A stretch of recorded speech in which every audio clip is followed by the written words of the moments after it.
So I'll first dwell upon few security issues, and to begin with the northern borders. As you're aware, the situation is sensitive but stable. In October 2024, situation in Depsang and Demchok in eastern Ladakh got resolved. The patrolling to traditional areas in these two subsectors has commenced. Similarly, the traditional grazing has also commenced in these two areas. We shall continue to discuss the effective management of other sensitive areas also along the northern borders. And towards that end, I have authorized all my co-commanders to handle these issues at the ground level with respect to patrolling and grazing, so that the trivial issues can be resolved at the military level itself. Own deployment along LSA is balanced and robust. We are well poised to deal with any situation. A focused capability development for northern borders enabled infusion of niche technology into our warfighting system and a whole of nation approach. We are progressing well. हमारी प्राथमिकता है सभी agencies की सहभागिता, border infrastructure को और मजबूत बनाना है. Coming on to J&K, situation is firmly under control. On line of control, ceasefire, which is effective from Feb 2021 after the DGMO's understanding, is holding on. However, the terror infrastructure across remains intact. Infiltration attempts continue, including from the IB sector or so many other avenues which are available, along with drone attempts to smuggle warlike stores and narcotics.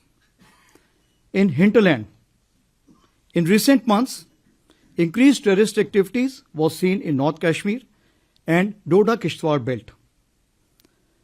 Our CT grid there has been reinvigorated and tempo of kinetic ops has been enhanced.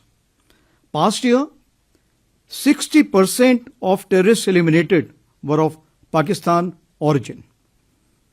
As of today, whatever is remnant in the valley and Jammu area, we feel that around 80% or more are from Pakistan origin.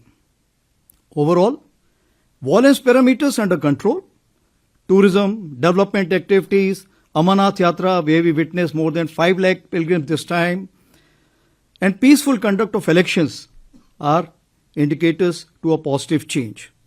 So the theme of terrorism to tourism is gradually taking shape.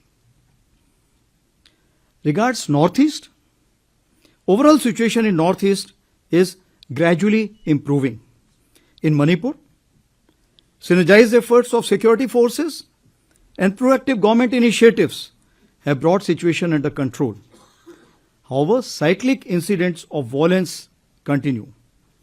शांति और सद्भाव स्थापित करने की दिशा में ठोस प्रयास जारी हैं.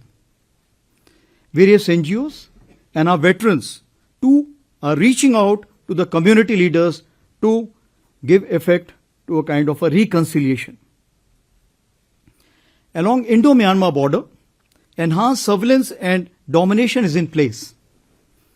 That is to insulate from spillover of turbulence which is taking place in Myanmar as of now. Fencing is a significant step, and we have started to commence a new progress towards this end. As far as humanitarian assistance and disaster relief is concerned, based on the experience gained in 2024, we have specifically earmarked rupees 17 crore for upgrading of our QRTs and QR medical teams. Besides, we have taken a decision to create 17 bricks of HADR, that is humanitarian assistance and disaster relief, as we realize that at places our columns reach, but the resources to provide kind of a rescue operation are not available. Towards that end, we are creating these 17 bricks. It is pan-India. As far as northern borders are concerned, since we have a pan-northern front presence, so Army will play a first responder role, and we will not await any request from the state. We would be reacting on our own to make sure that maximum people can be rescued wherever any disaster relief has to be carried out. Now, for ease of continuity and communication. My balance of the pointers will be on the same lines as given by General Pandey last time. What does it mean? As you know, my predecessor was a visionary and he declared 2023 as the year of transformation. And he declared 2024 as year of technology absorption. So what I have done, that once I took over, the year of the transformation was declared as the decade of transformation commencing from the time General Pandey had announced. And year of technology absorption was extended to 2025 also, because there's a lot to be done as far as the technology absorption is concerned.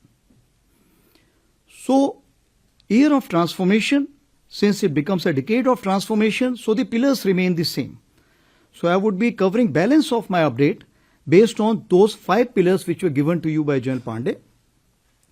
To begin with, it starts with force restructuring. So it's a continuous process to give effect to organization structures commensurate to threat and technology infusion to ensure the operational effectiveness. As of now, we have already carried out some reorganization in cyber, electronic warfare, ISR units and rebalancing 1.0 in consonance with our new emerging threat. Now what we are looking for is the rebalancing 1.5. We are also looking at new tailor-made organizations in the field of ISR, special ops, combined or integrated or all-arms brigade. Then we are looking at info ops groups. We will also be looking at raising of some combat units or the headquarter and some de novo organization based on the emerging technology, for example, MUMT, that is manned unmanned teams. We also remain alive to the requirements of theaterization. So, in conjunction with theaterization, we would be looking for some changes which will include in terms of the areas, sub-areas, div, core and command headquarter, which will be duly synergized with the theaterization initiative. Now coming on to the second pillar, that is modernization and tech infusion. So as far the force modernization is concerned, you are well aware that from EP 1 to 4, we had carried out major procurement, which was enhancing our cumulative combat effectiveness. And now we have also been approved the emergency procurement for CT ops, because we have carried out a major induction of regular troops in the Poonch Rajouri area as well as in the valley. So therefore, there is a requirement for some additional equipment. As for the fields are concerned, it's firepower and lethality, protection and mobility, and we are looking at night to be fought as day. As far as drone and counter drones are concerned, we are looking at no scaling as of now because it's an evolving technology.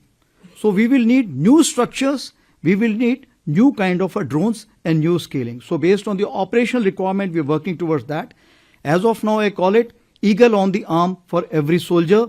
What you also hear, the new term which is coming as FPV for the drones.